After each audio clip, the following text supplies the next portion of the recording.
안녕하세요. 라미제 성형외과 조재영 원장입니다. 보통 성형외과의 성형수술을 생각하면 눈, 코, 가슴 수술 등의 미용의 목적으로 생각을 많이 하실 텐데요. 하지만 원래 성형외과의 시작은 재건 성형이었습니다. 재건 성형은 선천적 또는 외상이나 화상 등으로 손상된 신체 부위를 기능적이고 미용적으로 복원하는 것을 말하는데요. 이런 부분에서 흉터 성형은 성형외과에서 하는 대표적인 수술 중에 하나라고 할 수 있습니다. 흉터는 간단하게 말하면 상처가 생긴 후 피부에 남는 흔적, 즉 상처의 흔적이라고 생각하시면 될 것 같습니다. 이런 흉터에는 여러 가지 종류가 있는데요. 넓게 벌어진 흉터, 떡살이라고 불리는 비후성 반응, 켈로이드, 위축성 반응 등의 다양한 흉터가 있습니다. 이렇게 넓게 벌어진 흉터는 외상이나 수술 후 초기에 가늘었던 흉터가 지속적인 움직임 등으로 인해서 점점 넓어지는 흉터를 말하고요. 떡살이라고 불리는 비후성 반응은 상처가 난 부위에 신체가 과하게 흉살 조직을 형성해서 피부 위로 단단하게 솟은 형태의 흉터를 말합니다. 켈로이드는 조직학적으로는 비후성 반응과 같지만 흉터가 가만히 있지 않고 기존의 범위를 넘어서 점점 커지는 것을 말합니다. 위축성 반응은 외상이나 염증으로 조직이 손상되면서 피부가 함몰되어 나타나는 흉터입니다. 또 흉터는 종류에 따라 크기나 길이, 폭, 방향 등도 다르게 나타납니다. 그리고 나이나 유전적인 요소, 피부의 특성, 자외선 등에도 다르게 나타날 수 있습니다. 일반적으로는 나이가 많은 사람보다 젊은 사람이 더 뚜렷한 흉터를 가질 확률이 높고 운동량, 활동량이 많은 부위, 관절 부위 등 당기는 힘이 크거나 두꺼운 부위의 흉터는 튀어오르거나 넓어지기 쉽습니다. 그렇다면 흉터 성형은 왜 필요한 것일까요? 흉터가 생기면 통증이나 가려움 증상 때문에 불편할 수 있고 드물긴 하지만 흉터가 심하다면 기능적으로도 문제가 있을 수 있습니다. 하지만 흉터 성형을 하는 가장 큰 이유는 바로 미용적인 부분일 텐데요. 얼굴이나 손, 팔 등 흉터가 다른 사람들 눈에 잘 띄이는 곳에 있다면 신경이 많이 쓰이기 때문이죠. 그럼 이런 흉터들은 흉터 성형을 하면 완전히 없을 수 있을까요? 결론부터 말하면 흉터 성형을 한다고 해서 흉터가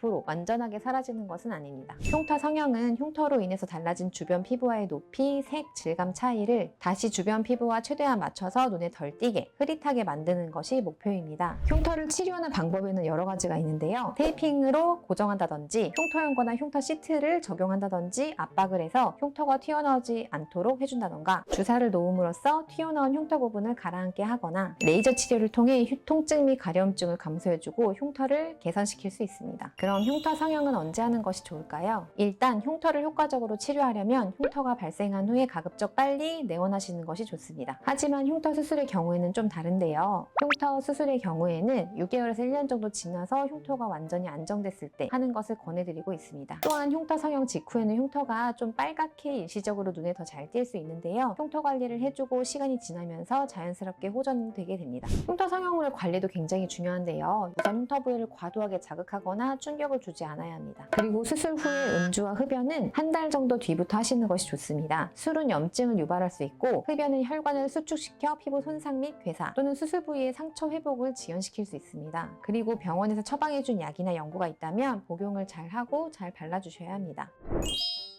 아무리 작더라도 흉터가 있고 없고는 매우 중요한 부분입니다. 특히 우리가 노출되어 있는 얼굴이나 팔, 다리 등은 영향을 더 많이 받기 때문에 흉터로 고민하고 계시다면 흉터 성형을 하시는 것도 좋은 방법이라고 생각이 됩니다.